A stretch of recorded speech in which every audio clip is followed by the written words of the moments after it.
Yesterday we talked about ongoing prayer, and today I want to talk about contending prayer, where we go to the Father over and over and we contend for our family or friends or community or for ourselves.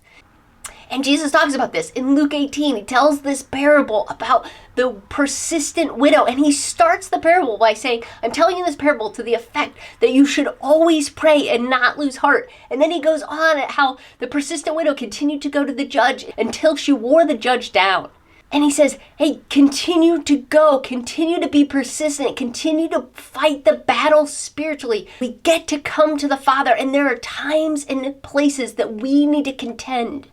So we have this ongoing prayer that usually is long-term, that we aren't necessarily going to see the effects. But then there's this contending prayer where there's fervency and usually a shorter timeline that comes with that.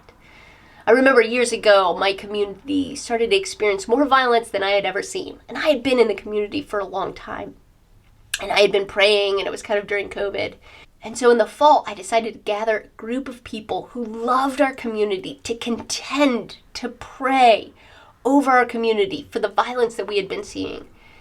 And after that night, we didn't hear anything about violence for 6 weeks.